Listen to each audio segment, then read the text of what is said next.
ఎంతో మందికి నిష్ఠూర్కమైనా కూడా ఈయనే కూర్చొని ప్రతి సందర్భంలో ఈ పనులను పర్యవేక్షించుకుంటూ ముందుకు తీసుకెళ్ళారు.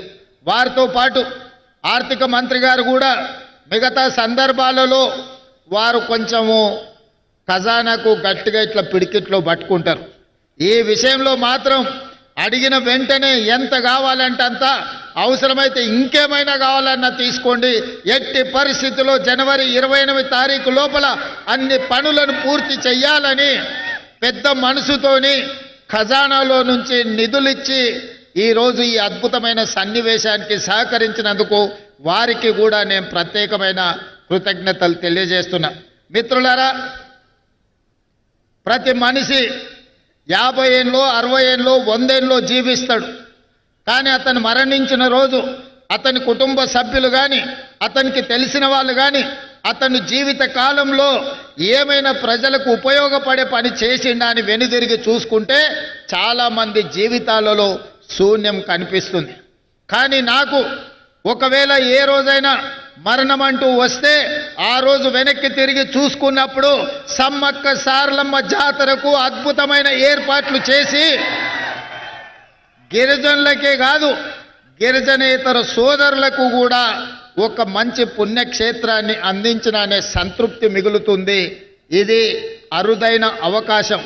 800 సంవత్సరాల చరిత్ర కలిగిన సమ్మక్క సారలమ్మలు కాకతీయులపై పౌరుషాన్ని ప్రదర్శించి కాకతీయుల మీదనే కత్తి దూసిన ఆడబిడ్డలకు గొప్పగా ఈ ఏర్పాట్లు చేయడము నాకు జీవితకాలం గుర్తుండిపోయే సందర్భం. అందుకే ఈనాడు మొత్తం మంత్రివర్గాన్ని రాష్ట్ర ప్రభుత్వాన్ని ఇక్కడికి తీసుకొచ్చి సమ్మక్క సారలమ్మ సన్నిధిలో 2023 ఫిబ్రవరి 6 తారీఖు నాడు ఏ మొక్కైతే మొక్కినమో ఈనాడు ఆ మొక్కును చెల్లించుకున్నాము. ఈ సంతృప్తి జీవితకాలం గుర్తుంటుంది. ఖచ్చితంగా ఇక్కడ ఒక తిరుపతి స్థాయిలో ఒక కుంభమేళ స్థాయిలో భక్తులు నిరంతరం ఇక్కడికి వస్తూనే ఉంటారు. వాళ్ళకు కావలసిన ఏర్పాట్లన్నిటిని కూడా ఈరోజు అభివృద్ధి చేస్తాం. జంపన్న వాగు అభివృద్ధి కాదు, ఈ ప్రాంతంలో పుణ్యక్షేత్రాన్ని దర్శించుకోవడానికి వచ్చే వాళ్లకు అన్ని రకమైన వసతులను ఈరోజు మనం చేసుకోదలుచుకున్నాం. అదేవిధంగా రామప్ప నుండి లక్కవరం వరకు పైప్ లైన్తో జంపన్న వాగులో నిరంతరం నీళ్లు ఇస్తాం. దీనికి సంబంధించిన నిధులు కూడా